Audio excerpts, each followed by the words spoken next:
She was just a gardener with a shattered past. He was a billionaire who had everything, except love. When their worlds collided in the most unexpected way, what began as a moment of humiliation turned into a fight for truth, redemption, and a love worth losing everything for. From scandal to sacrifice, from headlines to holding their newborn daughter, Ava and Julian's story will break your heart and rebuild it. Where are you watching from?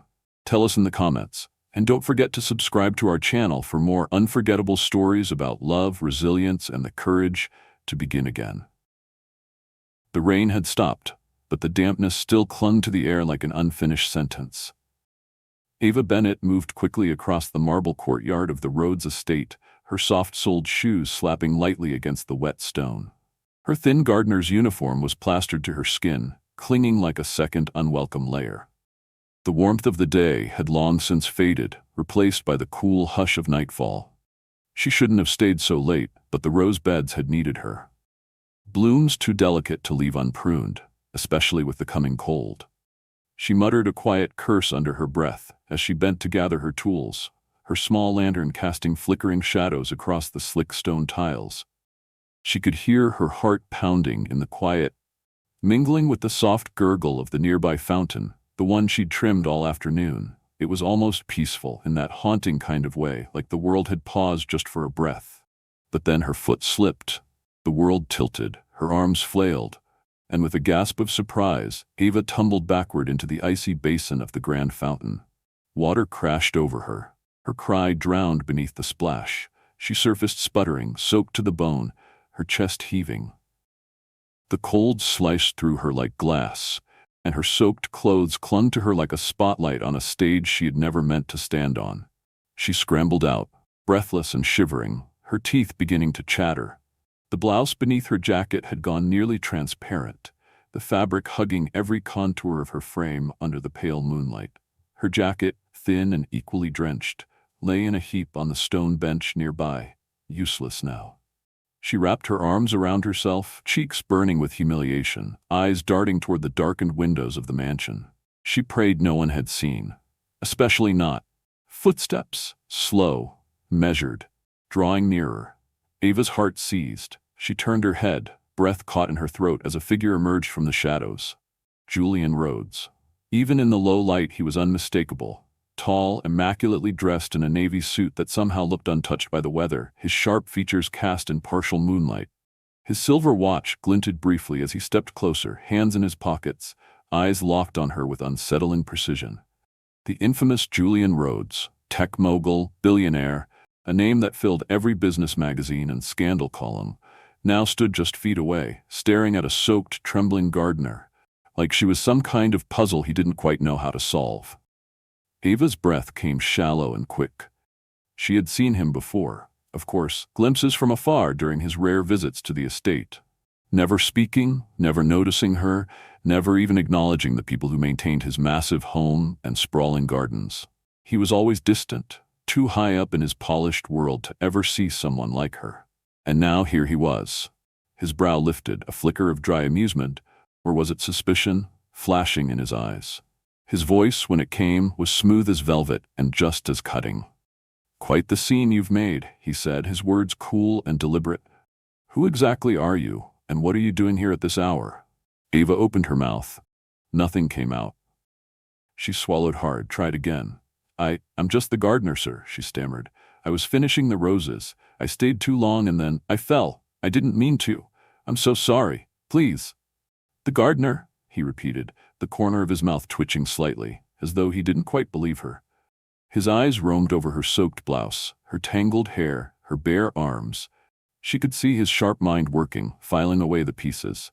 "Forgive me," he said at last, "but you don't quite look like a gardener right now." She flushed deeper, shrinking into herself. "I promise, I work here. I didn't mean to trespass or cause any trouble. I was just leaving." He tilted his head slightly, like he was trying to see through her. "And yet here you are," he murmured, half-dressed, half-frozen, and entirely trespassing. Her stomach dropped. Tears stung at the back of her eyes, not from guilt, but from shame, frustration, exhaustion. She had worked so hard to stay invisible, to do her job quietly, send every penny home for her mother's medication, and ask for nothing in return. And now, here she was, standing in the moonlight like some scandal, exposed in more ways than one. For a long, heavy moment, neither of them spoke. The air between them thickened, the only sound the trickle of water from the fountain. Then, without a word, Julian reached up and shrugged off his jacket. Ava blinked, stunned. He stepped forward and draped it gently over her shoulders. The warmth of the fabric startled her more than the gesture itself. It smelled of cedar and something darker, expensive cologne, or maybe just him. Her breath caught in her throat. "Stay here," he said quietly, his voice softer now. "I'll get someone." And just like that, he turned and disappeared into the darkened corridors of the house, leaving her alone with the hum of her pulse and the weight of his tailored jacket settling over her skin. She sank onto the cold stone bench, wrapping the jacket tighter around herself, her fingers trembling. The scent clung to her, a strange comfort, disarming and intimate. She wasn't sure why her chest ached, whether from the cold or the strange kindness of a man she barely knew.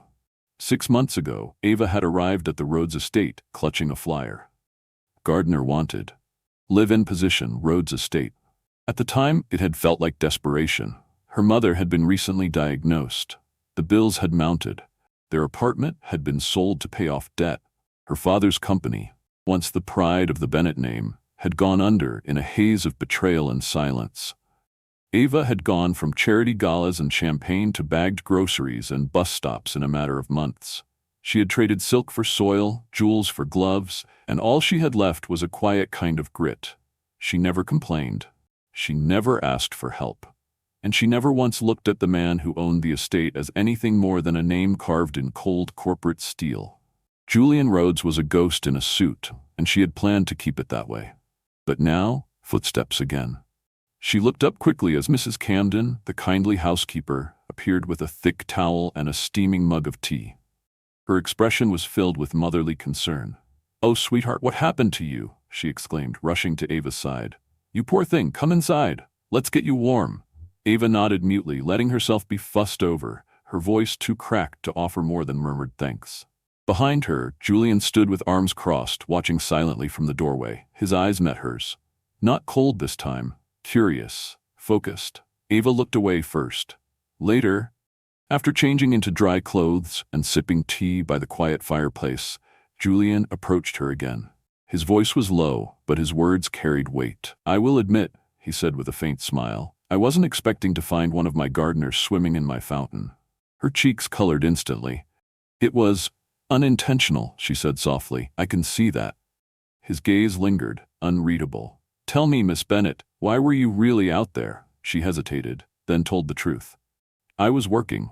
I lost track of time." "And you've been here how long?" 6 months, she whispered. "You're young for this kind of work." "I didn't have a choice," she said quietly, looking up at him. Her eyes were steady now, even if her heart wasn't. "Not everyone gets choices." Julian said nothing for a long moment. Then he nodded once, almost imperceptibly. Before she could ask what he was thinking, Mrs. Camden returned, and the moment passed. That night, as Ava slipped back into the tiny staff quarters behind the estate, she felt the weight of something shift inside her. Not fear, not shame. Something else. Curiosity. And when she drifted to sleep, wrapped in Julian's borrowed jacket, his scent still clinging to the fabric, she dreamed. Not of roses, or soil, or pruning shears, but of steel-gray eyes and the way they had softened when they looked at her. The morning came wrapped in silence. Ava stood alone in the garden, sunlight weaving through the high hedges and falling gently across the roses she had tended the night before. Her fingers brushed over the petals out of habit, though her thoughts were far from the flowers. The events of last night played on an endless loop in her mind. Her fall, his voice, the jacket still folded neatly at the foot of her bed. She hadn't returned it. Not yet. She wasn't sure she could. Julian Rhodes had spoken to her, touched her, looked at her like she wasn't invisible. And that terrified her more than she could explain. 6 months ago, she'd taken the job at the Rhodes estate with one goal: disappear.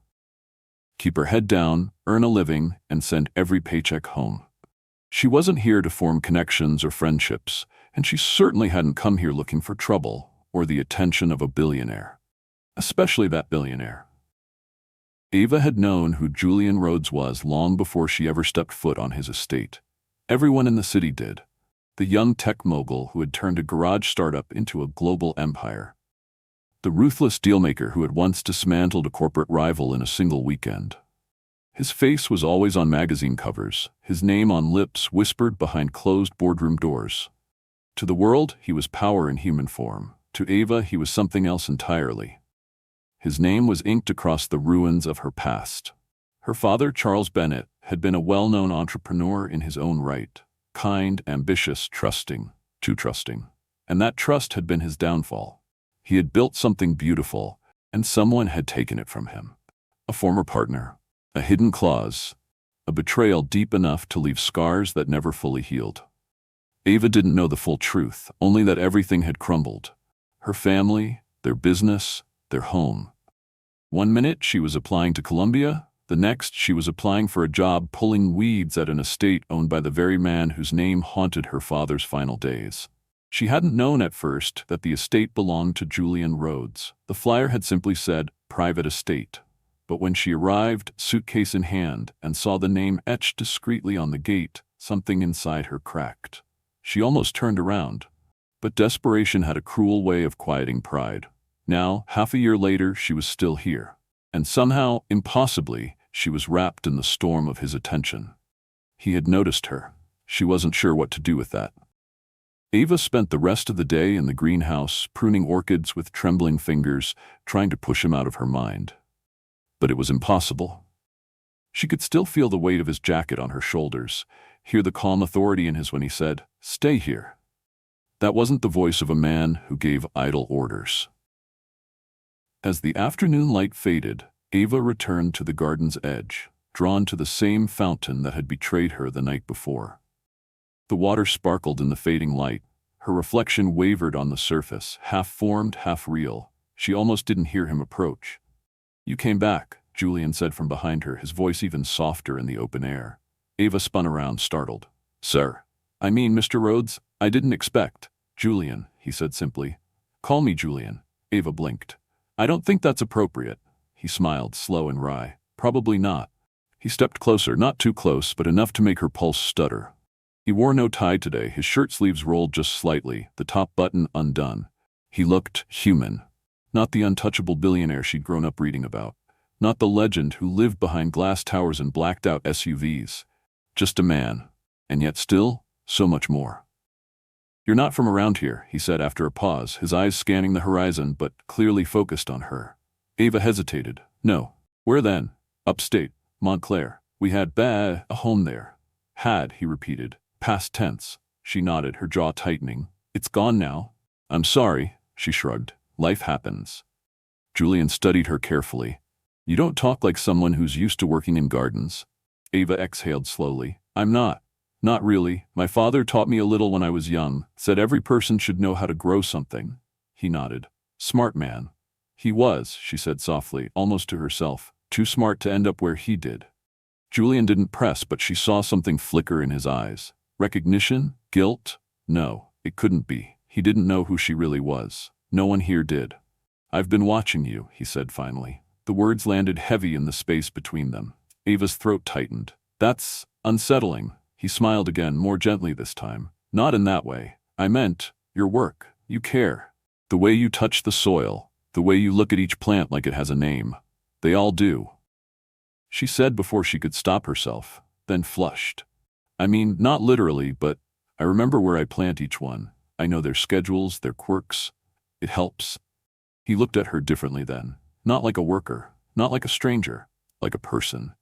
"Come with me," he said, nodding toward the greenhouse. "I should get back." "It'll take 5 minutes." Something in his tone left no room for argument. So she followed. Inside the greenhouse, the air was warm and scented with jasmine and citrus. Julian walked ahead of her, stopping at a small wooden table near the far end. On it sat a delicate white orchid in a terracotta pot, leaning slightly to one side. "I've been trying to keep this one alive," he said, gesturing to the plant. "But clearly, I'm failing." Ava stepped closer, inspecting it with care. "You watered too much," she said simply. "I thought plants liked water." "They do, but not drowning in it." He laughed, a deep, genuine sound she hadn't expected from him. Fair enough. She picked up the pot carefully, examining the roots. This one can still be saved. The roots are soft but not rotted. He watched her, eyes narrowing thoughtfully. You really know your stuff. I learn fast, she said, gently placing the pot down. Silence stretched between them again, but it wasn't uncomfortable.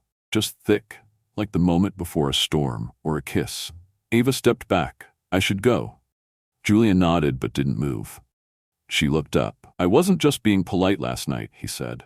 I meant it when I said you made a scene. But I also meant it when I said I'd help. Her brow furrowed. Why? He didn't answer right away. His gaze moved over her face, slowly, thoughtfully. Because you remind me of someone I once knew, he said quietly. Someone who fought too hard for too little. Ava's voice was barely a whisper. And what happened to them? They didn't make it. A heaviness settled in her chest. She wanted to ask more. She didn't. I'm not looking for a savior, she said instead. I just want to do my job. Julian nodded. Then do it. But know this, I see you, Ava, whether you like it or not. He turned and walked away, leaving her standing in the jasmine-scented air, her heart thudding in time with the dripping water overhead. That night, as she lay in bed staring at the ceiling, Ava couldn't shake his words. I see you. No one had seen her in a long, long time. The week passed in a blur of trembling hands and stolen glances. Ava tried to bury herself in her work, throwing every ounce of energy into the garden beds. She pulled weeds with ruthless focus, trimmed vines with surgical precision, and spent long hours in the greenhouse under the veil of steam and soil. But no matter how hard she worked, no matter how deep she buried her thoughts in the roots and blossoms, Julian Rhodes lingered in her mind like the scent of jasmine that never quite faded. She saw him more now. At first, it had seemed coincidental, the way he appeared at the edge of the garden path as she watered the camellias, or how he wandered into the greenhouse just as she was adjusting the grow lights. But it became too frequent, too perfectly timed to be chance. He never hovered. He didn't interrupt her work. But he was there, watching, not with suspicion, with interest. It scared her. Every time his eyes met hers, she felt something shift, something warm and dangerous bloom just beneath her ribs. She reminded herself, over and over again, that men like Julian Rhodes did not belong in the same world as women like her. He came from glass towers and stock portfolios. She came from collapsed dreams and a mother in a hospital bed 200 miles away. But her body didn't listen to reason. Her chest tightened when she saw him. Her cheeks flushed at the memory of his voice, and at night, when sleep came, she dreamed of him, his hands in the soil beside hers, his lips hovering just above her skin. She hated herself for it, because hope was a luxury she couldn't afford. It was a crisp Tuesday morning when she first noticed the change in him. Not just presence, but awareness. He came to the gardens earlier than usual, dressed down in a slate gray sweater and jeans. No suit, no entourage, just Julian, and a takeaway coffee in his hand. For you, he said, holding it out as she knelt beside the lavender bushes. Ava stared at the cup like it was a trap. I thought you preferred black, he added, reading her hesitation. No sugar, no cream. She took it cautiously, her fingers brushing his for the briefest second. How do you know that? His smile was subtle. I noticed things. She sipped. It was perfect. Hot, strong, slightly bitter, just the way she liked it. A warmth spread through her that had nothing to do with the temperature. Julian didn't leave right away. He crouched beside her, one knee in the dirt, watching her gently prune a sagging stem. You always work like this? He asked. Like what? Like it matters. She glanced at him, unsure if he was mocking or marveling. It does matter, she said, even if no one else sees it. Gardens remember how they're treated. They bloom differently for someone who loves them. Julian didn't laugh. He just nodded. I think that's true for people too. Her hand stilled. The clippers hovered over a stalk of green. Slowly, she looked at him. You're not who I expected. His gaze met hers, unwavering. Neither are you. They were quiet for a long moment, the kind of quiet that isn't empty but full, of questions, of truth that hadn't yet found their voice. Then his phone buzzed. He stood, his expression hardening in an instant. I have to go. She expected him to disappear without another word. But just before turning, he paused. You're wasting your gift hiding here, he said, voice low. But I understand why you do. and then he was gone. That afternoon, Ava received a call from the hospital. Her mother's condition had worsened. The new treatment wasn't taking. The cost of the next round, experimental and not covered by insurance, would be astronomical. Ava's savings were already low. She'd skipped meals, cut every expense. But this was beyond her. She spent the rest of the day hollowed out, watering roses with shaking hands. She didn't cry. She couldn't. If she started, she didn't know if she'd stop. Julian didn't appear that day, or the next. But on the third morning, as she pushed her cart of fertilizer bags toward the tool shed, she saw him. Standing on the balcony above the east wing, phone pressed to his ear, his brow furrowed in concentration. She ducked her head and kept walking. She didn't want him to see the panic in her eyes, the desperation that hung like smoke around her. But he did see. She felt it. That evening, as the sun dipped low and painted the hedges in golden light, Ava lingered by the fountain. Not because she wanted to, but because her legs refused to move. Her body was tired, yes, but her mind was worse. The weight of choices she didn't have, of a future she couldn't pay for, crushed her. "You look like someone carrying too much," a voice said behind her. She turned quickly. Julian stood just a few steps away, his hands in his pockets. "I'm fine," she lied. "No, you're not." Ava looked down. "It doesn't matter." "It does," he said. "Tell me what's wrong." "I can't," she said, voice breaking, "because if I say it out loud, it becomes real, and I don't know how to survive that." He stepped closer, slowly, as if approaching a wounded animal. "Let me help." She shook her head. "You already have too much. I don't want your pity." "It's not pity, Ava," he said gently. It's more than that." She swallowed hard. Her eyes met his, wide and shimmering. "Why me?" she whispered. His answer was simple. "Because I see something in you that reminds me of who I used to be. Before I had money, before I had power. Just a kid who wanted to protect something that mattered." She didn't respond. She couldn't. The ache in her chest was too raw. Julian reached out then, a tentative motion, his hand brushing hers. "You don't have to carry everything alone." She pulled her hand away, not harshly, but with trembling control. "I don't know how to let anyone in." "Then let me teach you," he said. She looked at him for a long time, as if trying to memorize the lines of his face, the shadow in his eyes, the soft defiance in his jaw. "You're dangerous," she whispered. "And you're brave," he replied. Then he turned and left her with the setting sun and the thorns she'd long since grown used to holding. The next few days were strange. Julian became a constant presence, not hovering, not invasive, but there, sometimes with coffee, sometimes with questions. Once, he offered her a book on soil chemistry, and when she opened it, a note had been tucked inside. "If you ever stop hiding, the world won't know what hit it." She didn't know whether to be flattered or afraid. But the moment that truly undid her came one evening as she finished planting a fresh bed of tulips. She turned to find Julian standing a few feet away, sleeves rolled up, dirt on his hands. "You planted those wrong?" he said, smirking. "I beg your pardon?" She shot back. He crouched beside her, pointing. "Too shallow. They'll snap in the wind." "I've been planting since I was 10. And yet, here we are," he teased. She tried to hide her smile. Failed. "Fine," she said. "Show me how the master does it." He reached for a bulb, his fingers brushing hers. "Only if you promise not to fall in love with me after." The joke hung in the air like perfume. Light, teasing, and entirely too dangerous. Ava didn't answer, but her cheeks flushed, and her hand didn't pull away. For the first time in a very long time, she let it stay. The world shifted the night Ava overheard the conversation. She hadn't meant to linger. In fact, she'd been walking past the study on her way back from the greenhouse, arms full of seed packets and pruning notes. But then she heard voices, low, urgent, slicing through the stillness of the evening. The door to the study wasn't fully closed, and that, combined with the quiet tension in the air, made her pause. She knew Julian was inside.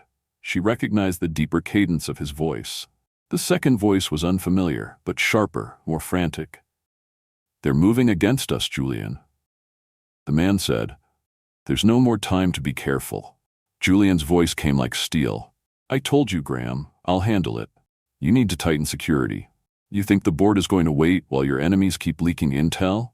They're going to start digging deeper into everything, including your staff." Silence.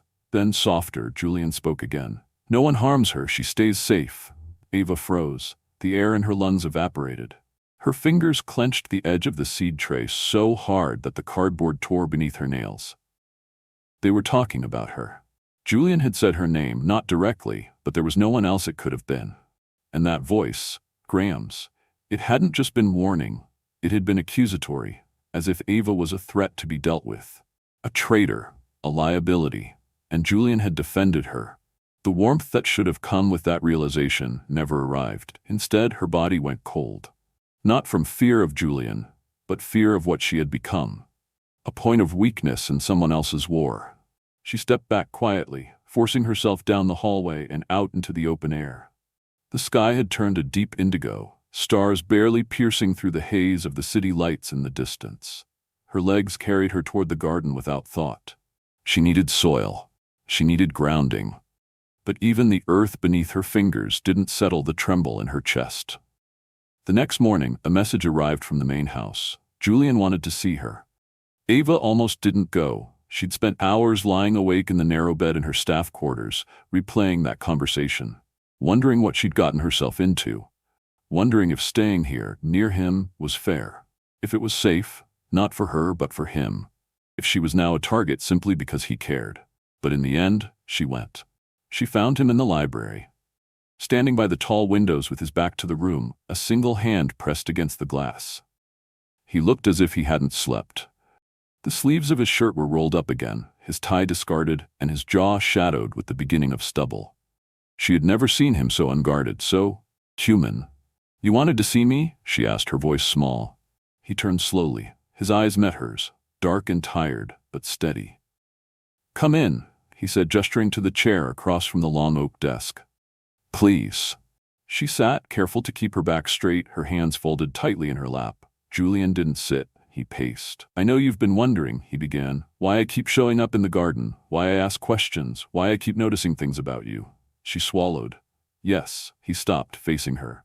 "It's not just curiosity. It's not—" He exhaled, frustrated with his own words. "You remind me of someone." Her breath caught. "Who?"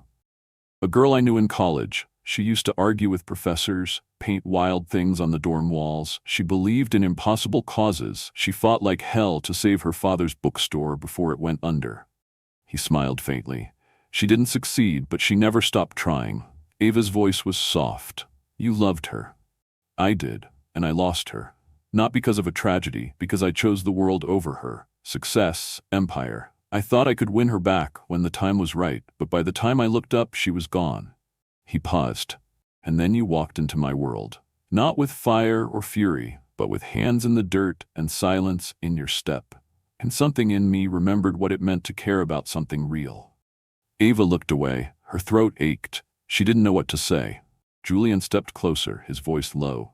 "And more than that, Ava, you make me believe there's still something good left in this world, something worth protecting."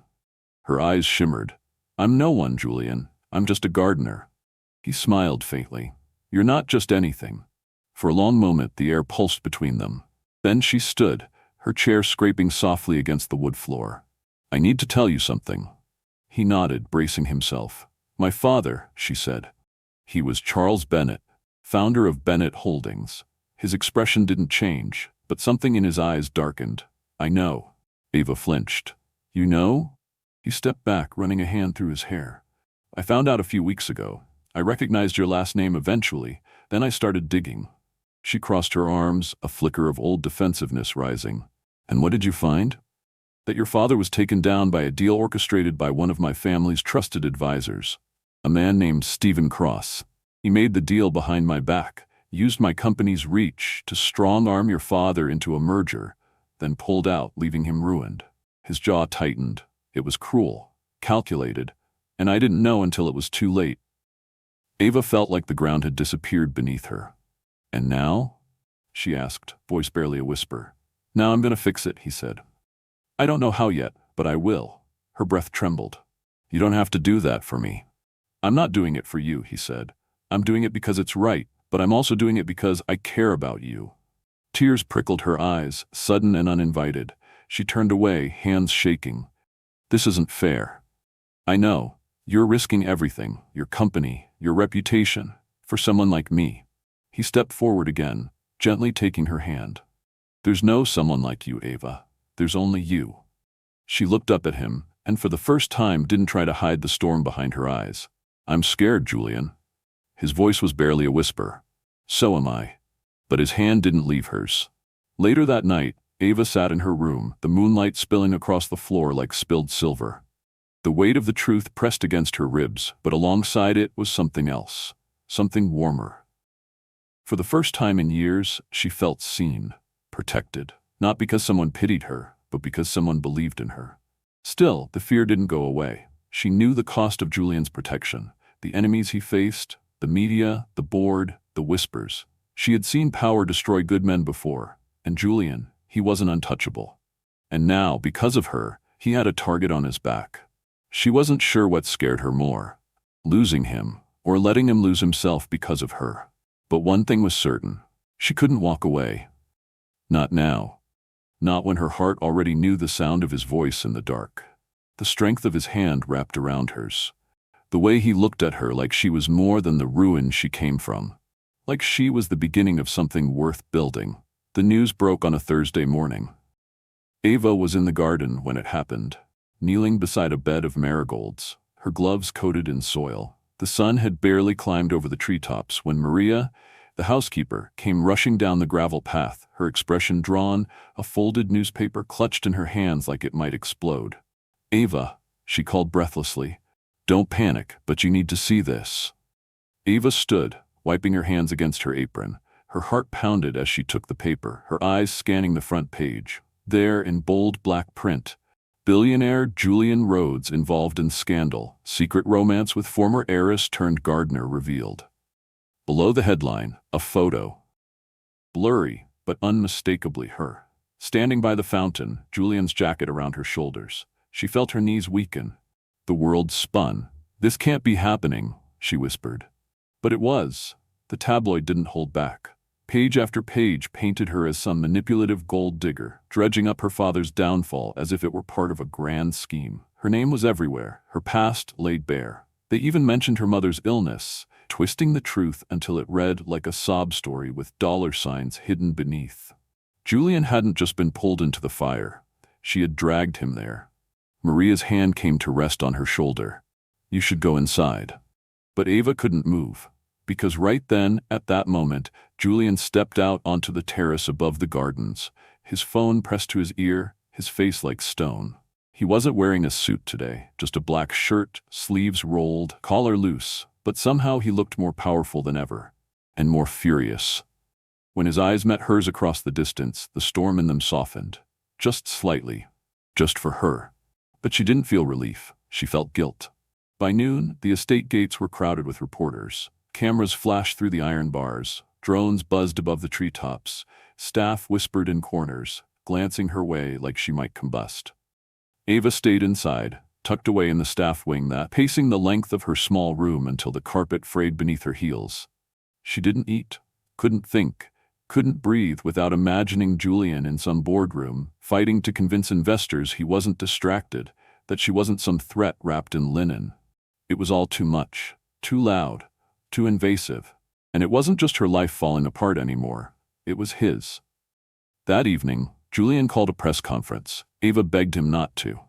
"I can take it," she said. "Let them say what they want. You don't owe me anything."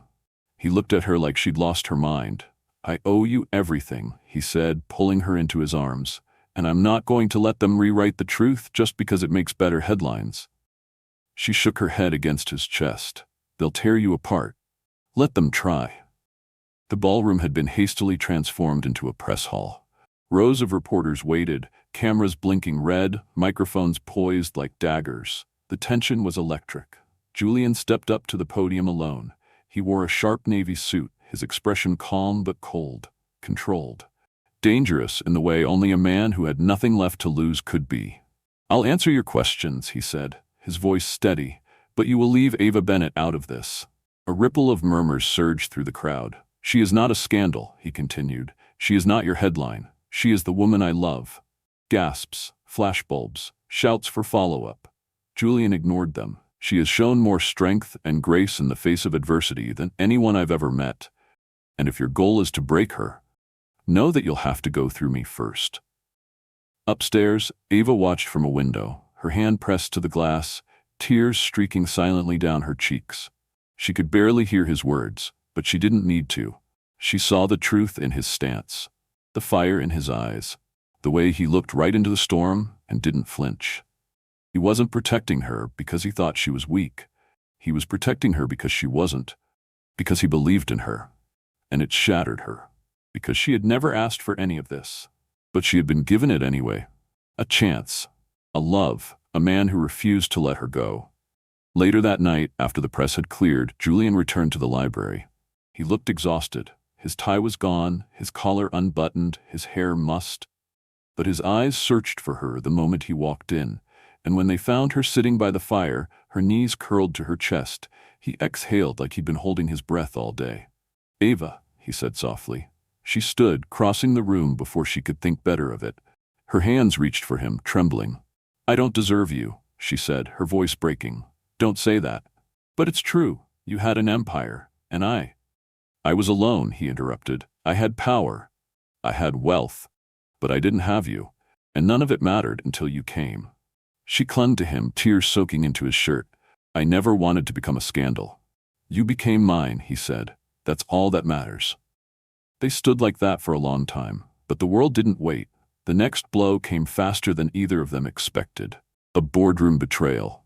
One of Julian's most trusted advisors, Stephen Cross, turned on him, leaked private documents, made backroom deals with rival companies. And when the smoke cleared, Rhodes Corp stock had plummeted. Investors were spooked and the board called an emergency vote.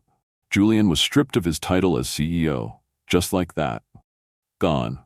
The headlines screamed.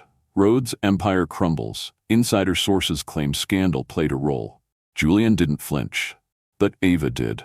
Because she could see it.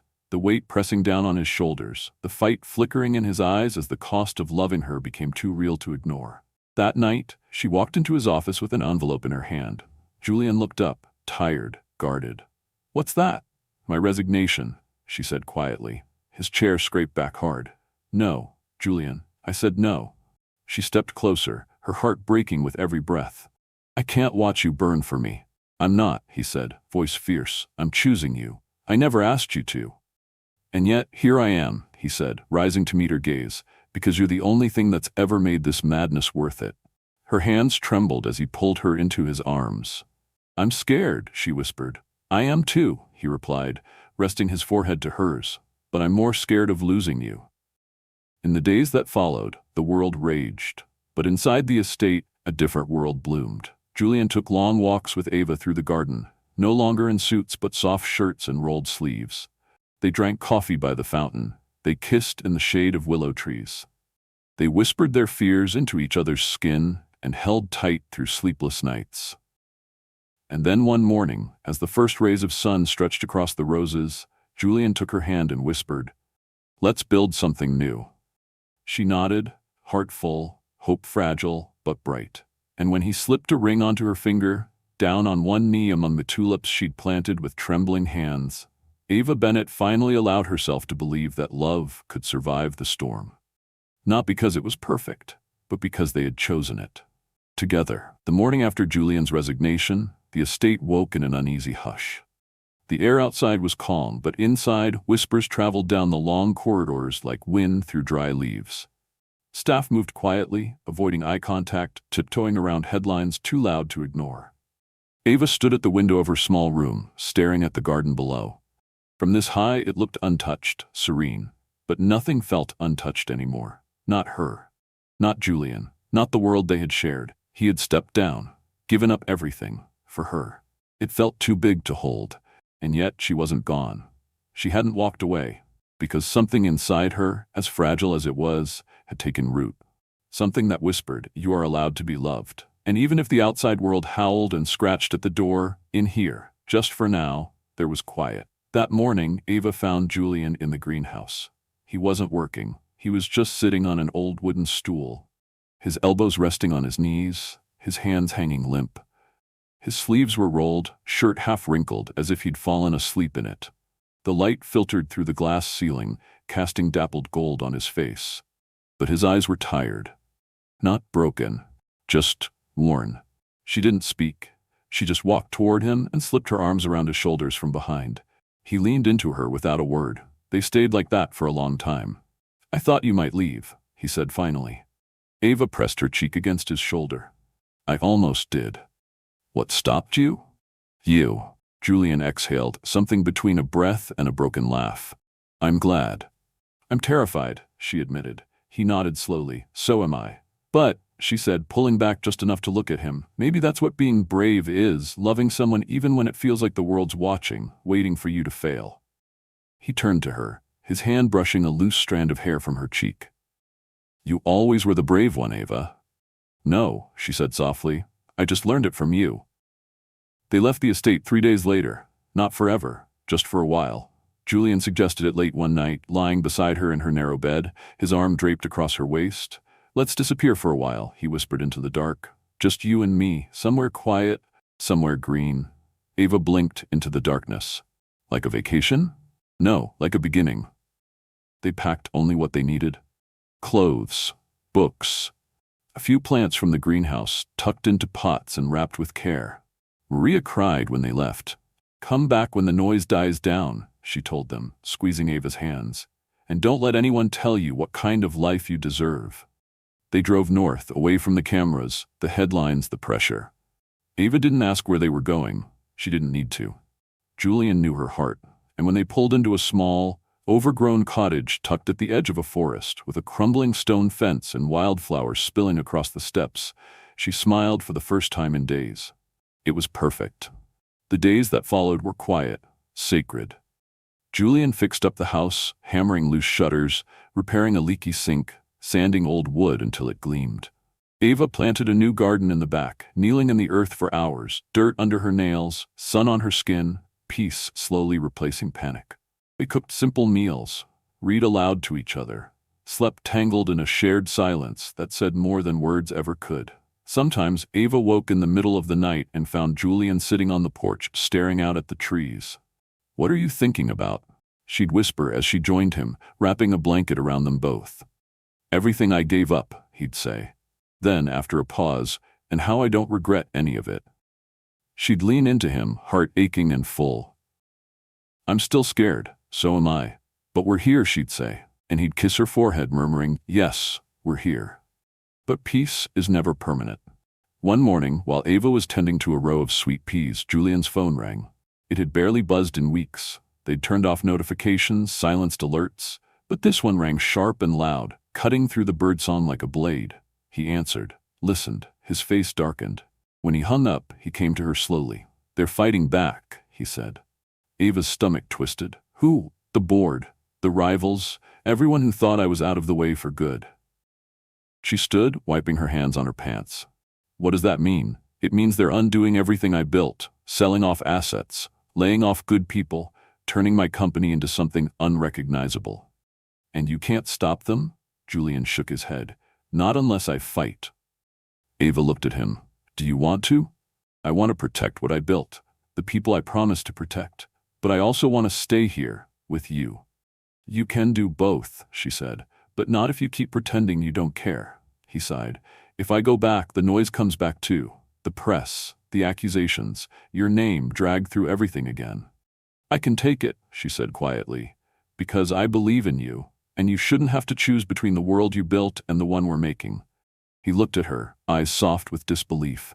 "You really think I can win this?" "No," she said, smiling. "I know you can."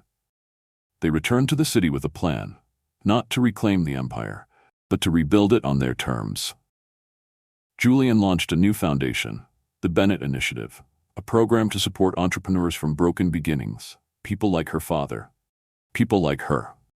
He didn't ask for fanfare, he didn't chase headlines, he just did the work. And when Ava saw the first green shoot sprout in the new rooftop community garden they helped fund, she knew this was what healing looked like. But it didn't stop the backlash. One night after dinner, they found a reporter camped outside their new apartment. "Julian, Ava, care to comment on the board's latest accusations? Are you using charity to launder your image?" Julian's jaw tensed, but he didn't speak. Instead, Ava stepped forward. "No comment," she said calmly, "but you're welcome to join the next community planting event. Bring gloves." The reporter blinked. Julian smirked. They went inside and laughed until their ribs hurt.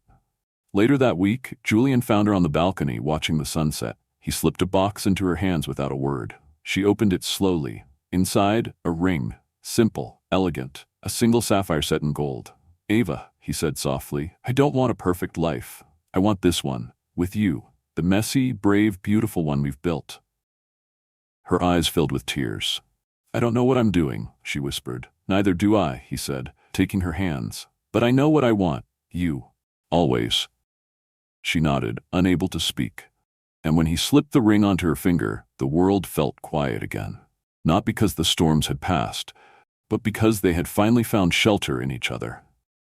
The city lights flickered far below as Ava stood at the edge of the rooftop garden Julian had built in her name. The night was unusually still, the wind just a soft whisper through the trellised ivy. She stood with her arms wrapped tightly around herself, her engagement ring catching the light like a fragile secret. All around her, roses bloomed in raised beds, blooms she had planted with trembling hands and stubborn hope. The scent hung in the air like memory. Behind her, she heard the faint click of the door, followed by the unmistakable rhythm of Julian's footsteps. "You're up late," he said gently. Ava didn't turn. "I couldn't sleep." Julian stepped beside her, hands in the pockets of his soft jacket, eyes scanning the horizon. "The board voted today," he said. "I know. I'm not going back." She looked at him now, startled. "You're not?" He shook his head. "I don't want to rebuild what they destroyed. I want something better. I want something real." Ava exhaled slowly, her body relaxing just a little. "Good," she said softly, "because I wasn't sure I could survive losing you to that world again." Julian smiled, faint and weary. "You're not going to lose me." But even as he said it, the tension between them remained. Not born of doubt, but of weight, the knowledge of how much had been risked, how much still stood to fall. "They're still watching us," she whispered. "The press, the world." "I know," he said, "and they'll keep watching until we give them something else to talk about." She arched an eyebrow. "Like what?" He reached into his coat and pulled out a folded folder, thick, slightly worn. He handed it to her with quiet solemnity. She opened it slowly. Inside were pages and pages of documents, proof, evidence, emails, contracts, timelines, her father's downfall detailed in black and white. The trail that led straight to Stephen Cross and beyond him, a hidden syndicate of silent investors who had manipulated multiple companies into collapse for profit. She looked up, stunned. "You found it all?" He nodded.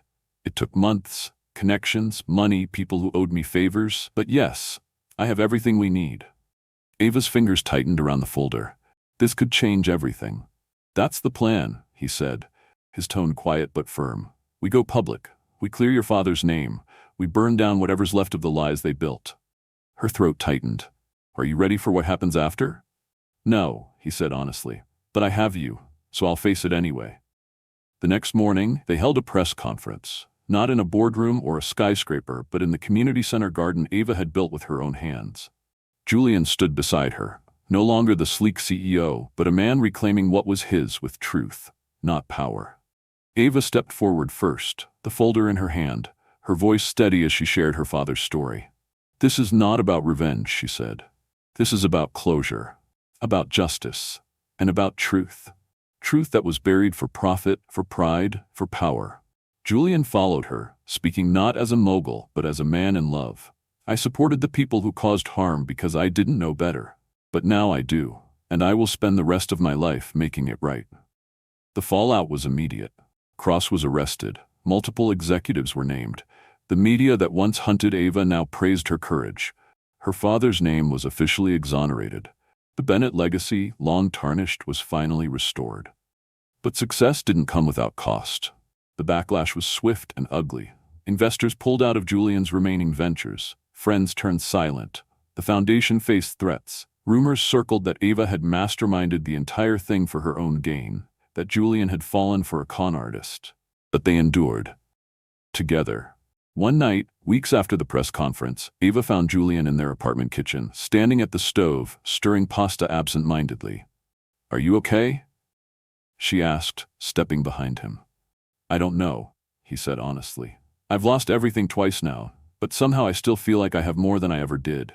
Ava slipped her arms around his waist, resting her cheek against his back. Because now you have something that can't be bought. He turned, cupping her face in his hands. I have you. Her lips curved, and I'm not going anywhere. The days that followed were quieter but richer.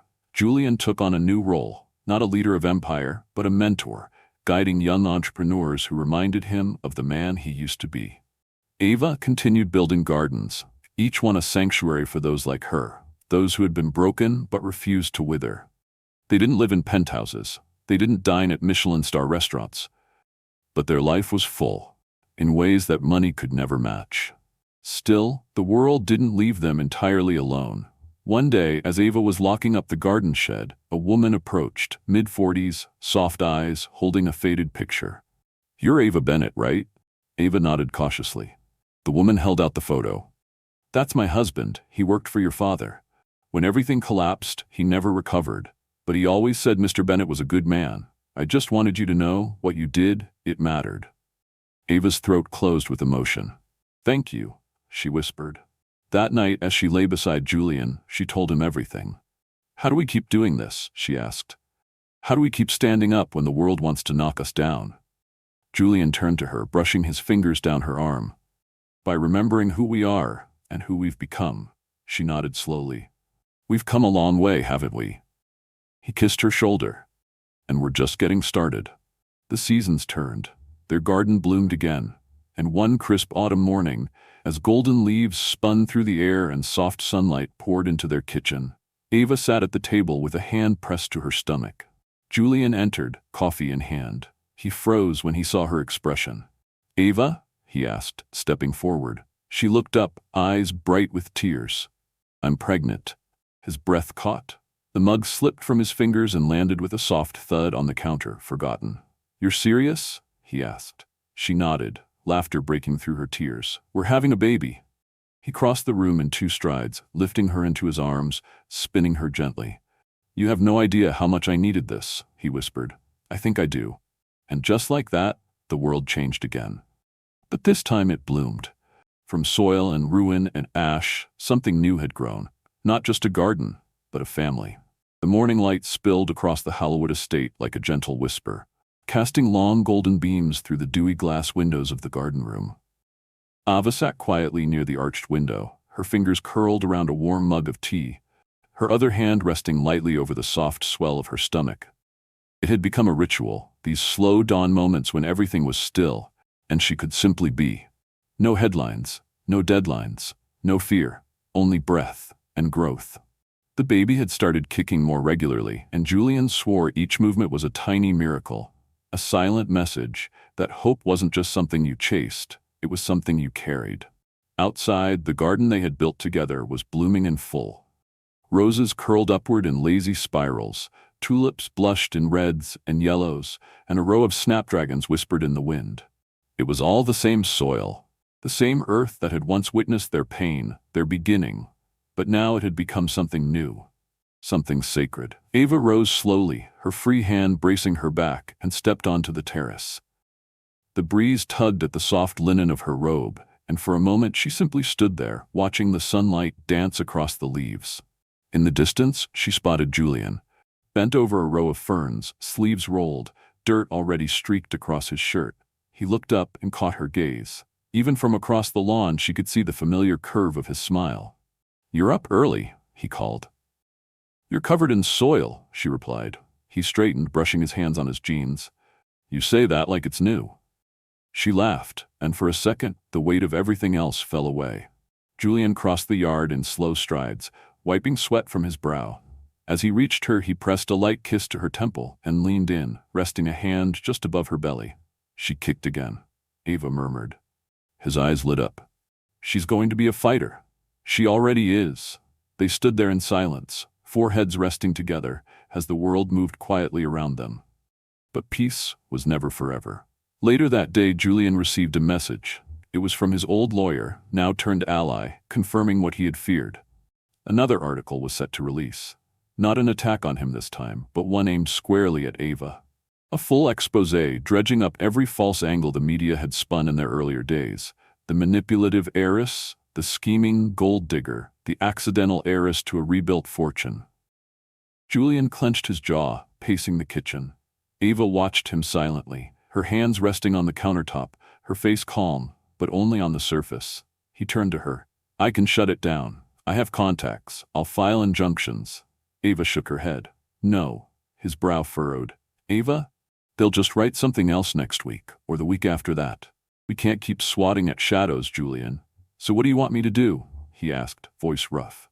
She crossed the room, took his hands in hers. "Let them talk. Let them write. But this time, let's answer. On our terms." Julian stared at her, searching her face for hesitation. He found none. "You're sure?" "I'm tired of hiding," she said. "We're not victims. We're not pawns in someone else's game. We've earned this life, and if the world wants to look at us, then let them see the truth." So they did. They filmed a short video in the garden, nothing dramatic. Just the two of them on a wooden bench, sun filtering through the trees, their voices steady. Julian spoke first. "There's been a lot of talk, a lot of assumptions, about me, about Ava, about how we met, about why we stayed." Ava continued. "We didn't ask for attention. We didn't seek headlines, but we also won't be ashamed of our story." Julian added, "We've made mistakes. We've hurt and been hurt, but the only thing we've ever been guilty of is fighting for each other." Ava looked directly into the camera. "And for those who still believe I don't belong beside him, know this. I never needed to stand in his shadow. I built my own garden." The video went viral, not because it was scandalous, but because it was true. People listened, and for the first time, Ava's name wasn't spoken with suspicion, but with admiration. Emails flooded the Bennett Initiative. Messages from women who had once lost everything. From single mothers fighting court battles, from former heiresses turned waitresses who had never heard their story reflected in a way that wasn't steeped in shame. Ava responded to as many as she could, sometimes with advice, sometimes with a simple, handwritten sentence, "You are allowed to begin again." The foundation grew, quietly, purposefully. Not into an empire, but into something better, a refuge.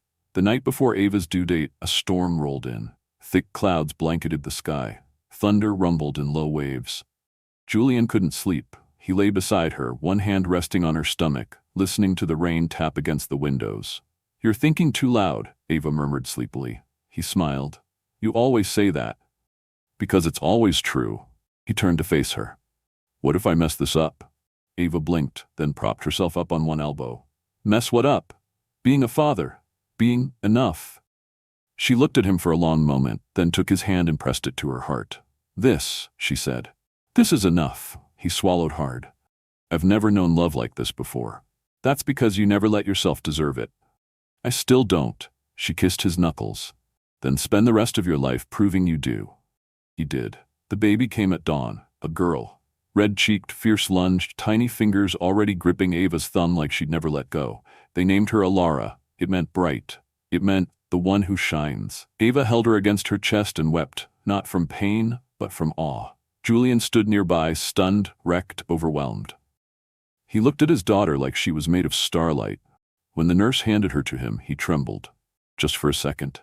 "She's so small," he whispered. "But her heart is huge," Ava said. They stayed in that room for hours. No phones, no media, no interruptions. Just three people in the silence of a new beginning.